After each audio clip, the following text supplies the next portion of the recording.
It's those moments in failure that truly show us who we are.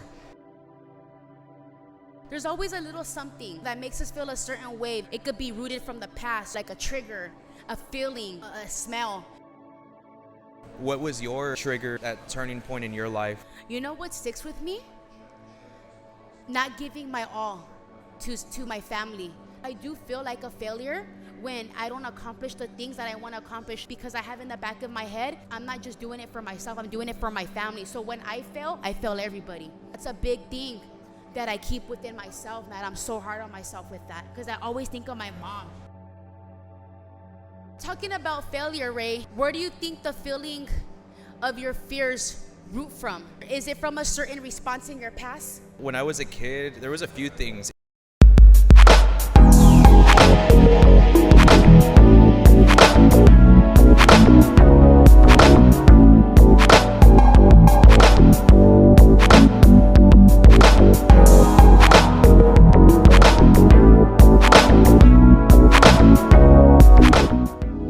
What's up, everybody? I'm Ray, And I'm Candy. and this is Flowing in the Truth. Woo!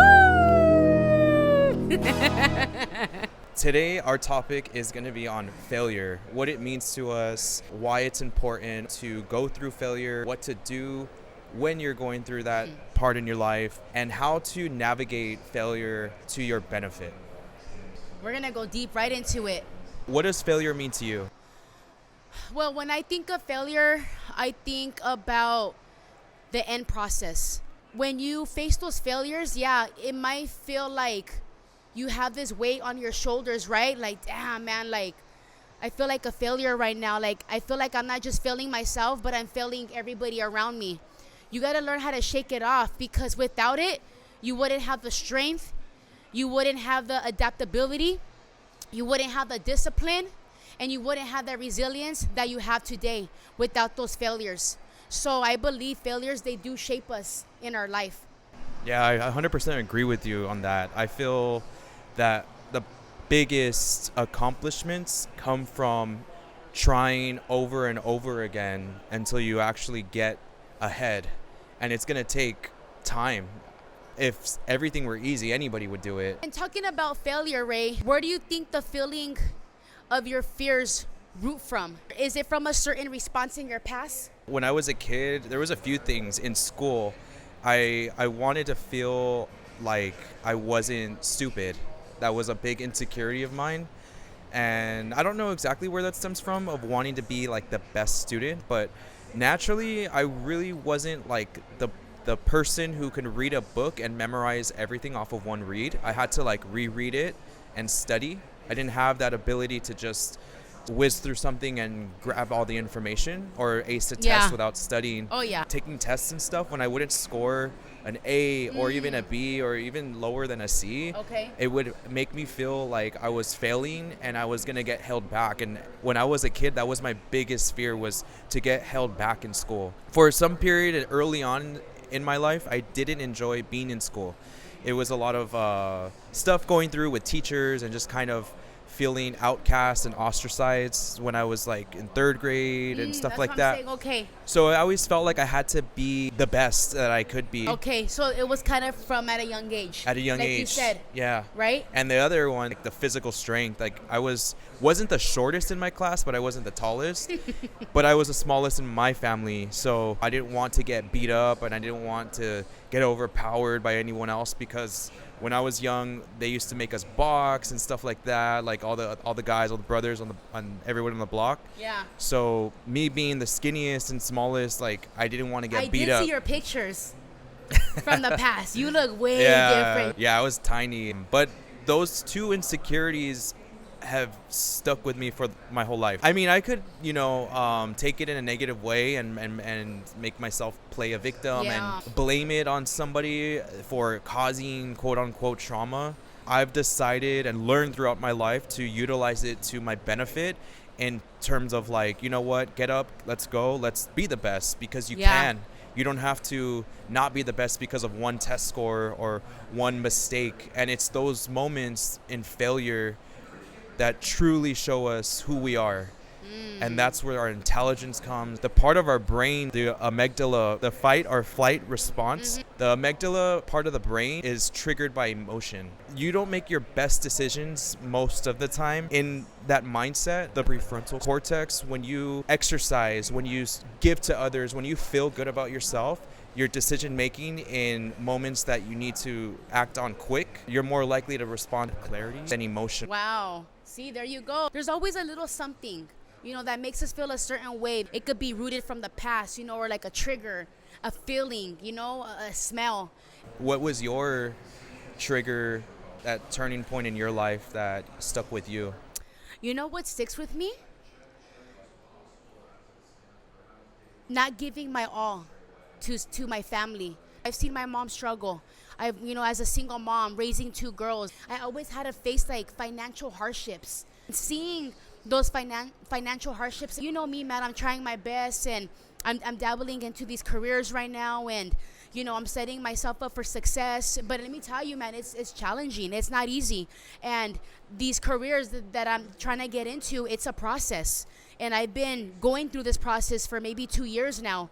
And just seeing my mom, always face hardships financially and talking about money. And money was always like a thing that had to always be brought up. I always remember in the back of my mind, I always hear my mom say, like, oh, I don't have enough.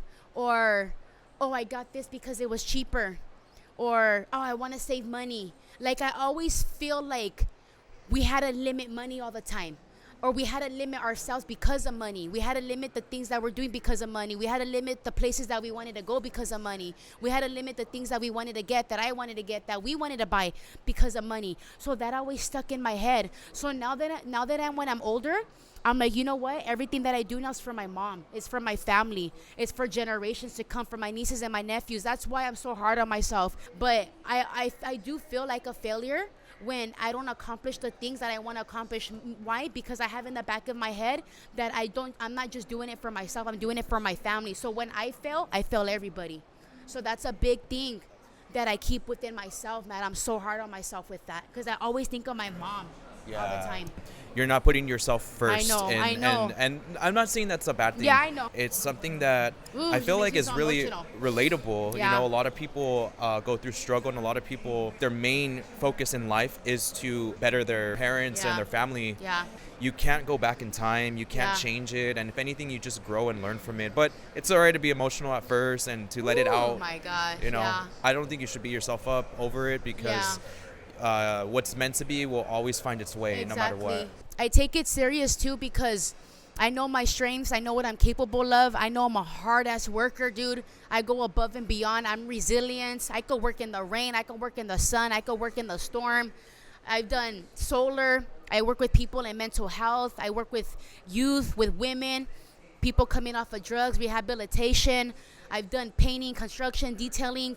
I know my worth as a woman, and not all women can say that they do that stuff. So that's why when I put myself in that type of situation, I'm like, dude, I'm way capable than this. Like, I deserve it. So when something like that happens, I'm like, damn, man, like, sometimes I feel overlooked. I'm like, man, God, why? But you know what? His plans are bigger than my plans, and what I feel like is big for me, he's like, nope, that's not for you. I got something bigger for you. You could keep on doing it and again, but one day I'm going to show you and tell you know what? This is not for you. I need you to stop, and I need you to start leaning towards me. I believe too, like, another thing that I feel too with failure is relationships.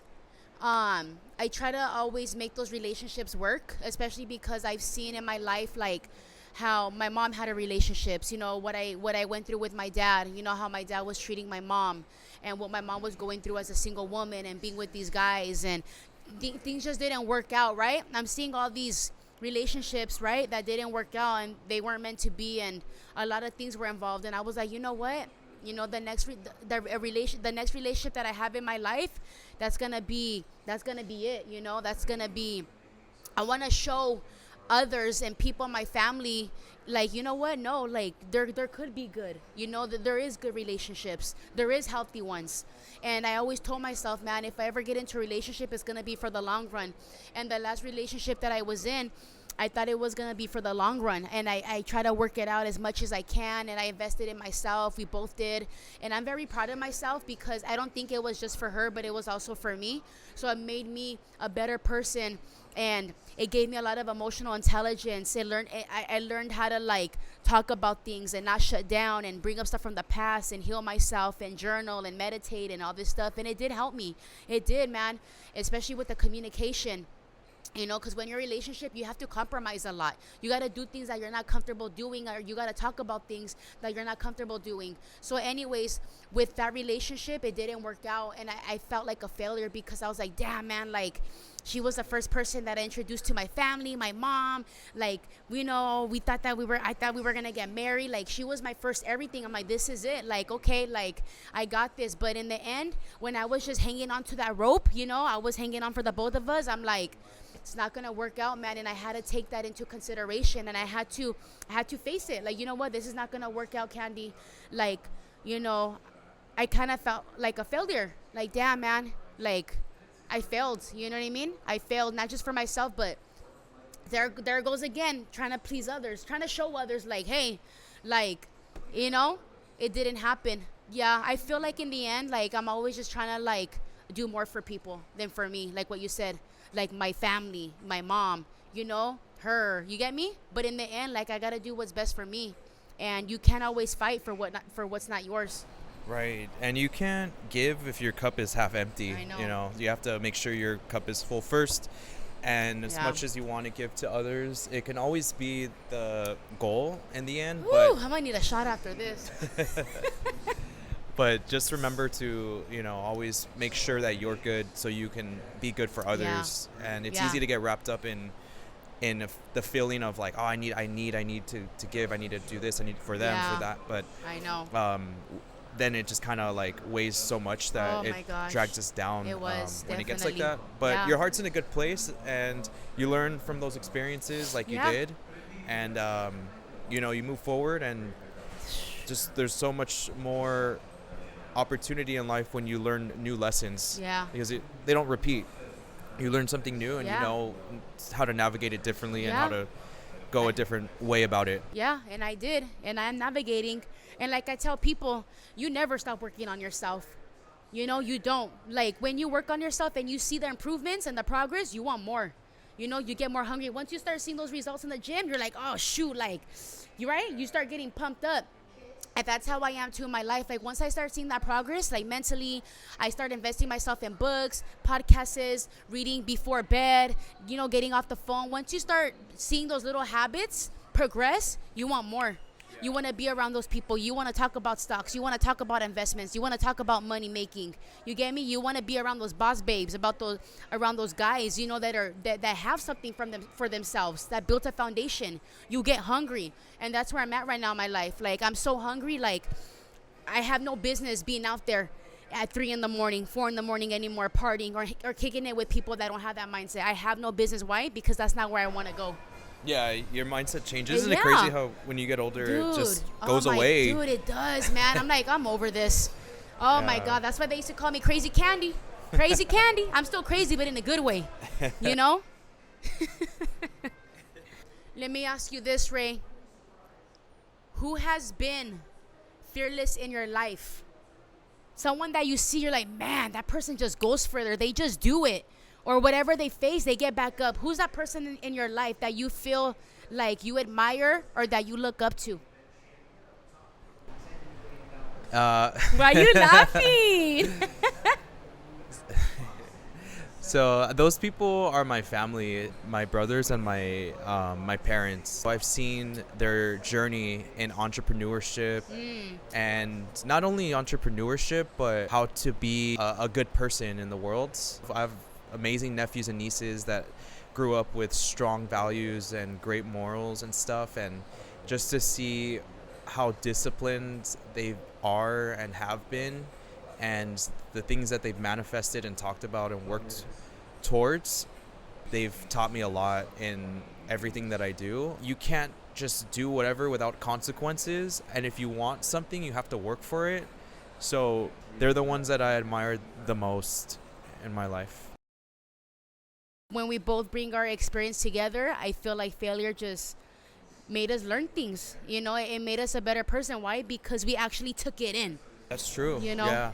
And I feel like because we went through stuff like that and situations where we didn't feel so good and we've gotten out of it and learned a better mindset, when I see people who go through things or make mistakes, it's at first when I was younger, I think I've always most of the time had the mindset of like forgiveness in people who mess up. And there are certain things that you can never come back from, but I feel like when you're able to forgive someone for a mistake that they're trying to correct and they are really genuinely sorry for, I've learned from myself to forgive. And forgiveness is its own category, an own word. It doesn't mean that you release all your boundaries when you forgive someone, but I feel like when you are able to say that you genuinely are sorry, or like when you really forgive somebody, you're gonna feel a big weight lifted off of you too. Yeah. And that's gonna help you move forward more than anything. So I think with failure, like we want to always try our best and be our best, and sometimes we make mistakes, and it's okay to make mistakes as long as you acknowledge and move forward to want to be a better person. I think it was amazing how you were sharing your story about the frontal cortex and, with all that stuff, man, we gotta be disciplined. We need to have structure. We're always gonna face failure in life. We're always gonna learn, and just keep on learning, guys. Don't be so hard on yourself. And yeah, there was times when I was hard on myself, but I had to take that into consideration. Be like, okay, Candy, you are doing your best. Give yourself some peace. Give yourself some love. Be soft on yourself.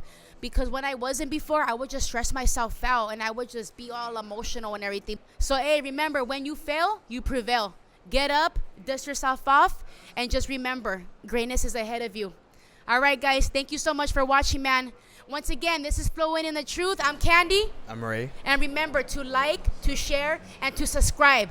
All right? Thank you, everybody. And shout out to all the single moms, single dads, people who are trying to make it in life. Yeah. Just know, what, in your failure, in that hardship time, that is a critical moment for you to pivot and change your life That's to right. the path of greatness. Pivot. Woo, just like in boxing. All right, guys. Peace out.